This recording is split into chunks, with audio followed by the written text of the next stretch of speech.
Are you ready for the Accent Training Podcast Blast? Well, listen up. From now until the end of 2024, I'm going to be releasing 2 accent training audio lessons every week for you to train with me. Now, that's a lot of accent training lessons coming your way, my friend, so you need to make sure that you're following the Accent Training Podcast, because then you'll be one of the first around the world to get this training.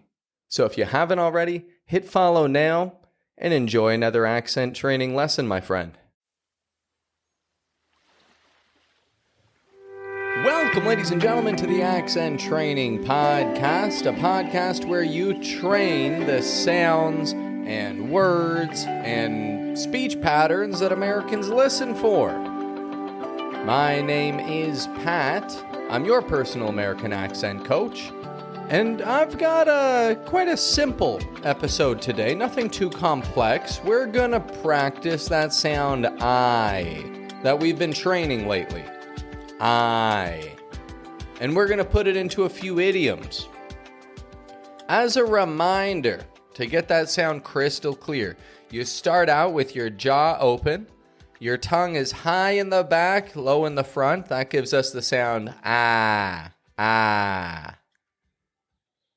Then we bring the jaw close together, and we make pressure between the back of your tongue and your top teeth. I. If your tongue's too low in your mouth, you're going to get a sound like oi, oi. That's closer to the British accent than the American. Those of you who grew up in places more influenced by British English, I'm talking East Asia, all around Africa, and of course Europe, and the Middle East, are going to maybe have more of an oi, oi sound. Not a problem. Just open your jaw wider, raise your tongue higher in the back, ah, and then finish it off with a yi, I. The ah part of the word is clear and strong. The yi is quick and quiet, fading. I. Like in the word time. Time. And the word time is what brings us to our first idiom for today. A stitch in time saves 9. A stitch in time saves 9. Notice how I put that emphasis on time. I raise my voice in that word. A stitch in time saves 9. And then it's trailing off on the end. This idiom, while it seems cryptic, it's actually quite logical. It simply means taking care of a problem early prevents it from getting worse. The reason why we say a stitch in time saves 9, is because if you think about your clothing, suppose you have an old pair of pants, and there's a stitch that came undone in those pants, as happens when pants get old. You've got 2 options at that point. Number 1, you can risk it. You can go out wearing those pants, and maybe they'll hold, but maybe they're going to tear open, right? They'll split right through the middle. A rather embarrassing situation. It's happened to me a few times. Or, option number 2, you can fix that stitch. You get out your sewing needle, you get out a thread, you fix it, it takes 2 minutes, and it saves you 9 stitches later. It saves you from tearing your whole pants. A stitch in time saves 9. Now, if you put that into a work context, it's like when you've got a small issue to deal with, just deal with it. Take care of it. And it's going to stop it from turning into a larger issue later down the road. A stitch in time saves 9. Now, this stands alone. You don't put it into the middle of a sentence, and you don't move around the words. It's its own sentence, its own communication. And when you say this to an English speaker, you're saying, take care of that problem now before it gets worse. A stitch in time saves 9. Now, this next one that I'm going to teach you is not formal. It's informal. But it's one that I personally like saying a lot. Right on. Right on. I use this to express strong agreement, enthusiasm, or approval of something. It's like saying, I believe the same thing. I agree with this. I approve of this idea. It can also mean exactly or correct. Your analysis of the market is right on. Or if someone says, let's grab a slice of pizza, you could say, right on, let's go. I approve, let's go.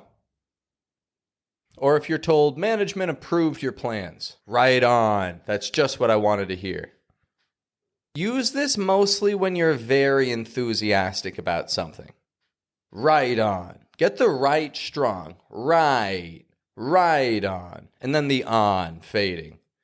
And connect the two with one of those little flap T's, right? Right on. And then I've got one more idiom for you here today. This one I really like. Strike while the iron's hot. Strike while the iron's hot. Take advantage of favorable conditions immediately. Don't wait. Strike while the iron's hot. Now, where does this idiom come from? Well, if you think about people working with metal, like a blacksmith in the past, they would have been beating metal with a hammer all day, right? But they weren't beating cold metal. If you hit cold metal with a hammer, you're just going to dent it or damage it. But if it's hot metal and you're striking it with a hammer, you're beating it with a hammer, you can bend it, you can manipulate it, you can create it into something. This is why we say, strike while the iron's hot. Now's the opportunity to strike. Now's the opportunity to put your full force into this and see some results. You see that your boss is in a good mood, maybe with something you've accomplished recently? Strike while the iron's hot, my friend. Go talk to them. Go see if you can get what you need. Strike while the iron's hot. We're in a phrase here. They're showing interest in our offer. We've got to strike while the iron's hot and close the deal. When you hear me say those words, strike while the iron's hot, which one is the strongest word? Strike while the iron's hot. Where's the emphasis? Strike. Strike is the action. This is what we want people to do. We're saying take action, move, put effort into this. Strike while the iron's hot. That's where you've got to raise your voice up, make the vowel stretch out a little bit, give it some extra force. Strike while the iron's hot. Well, for the I sound development, those are the 3 idioms I wanted to bring to your attention today. A stitch in time saves 9. Take care of a problem while it's small and manageable. Don't wait for it to turn into a disaster. Right on. A word I use to communicate enthusiasm, approval, or to agree with someone, or to say that's correct. And strike while the iron's hot. Take advantage of favorable conditions right away. Don't wait. If you want to strike while the iron's hot and improve your American accent, then here's what you got to do, my friend. The iron's hot right now. You've just been through the forge. You've just been through the accent training gym. You're warmed up. Your ears are tuned for this sound. Your muscles are starting to feel it out. And you've got 3 idioms fresh in your mind. This is what it's like when the iron's hot. I want you to develop 1 statement and 1 question for each of the 3 idioms that we discussed here today. Then go into the real world and use that statement or that question. Ask that question. That's how you're going to strike while the iron's hot. If you wait, then you're going to forget. You're going to forget the idiom that you learned. You're going to forget where the emphasis is. You're going to forget how to make the I sound. And it's not going to come out confidently. You've got to do this. You got 30 minutes. 30 minutes starting right now to do this. And it'll save in your long-term memory, and you'll have an easier time doing it again and again and again. Strike while the iron's hot, my friend. Now's the time to make it happen. Have a good one.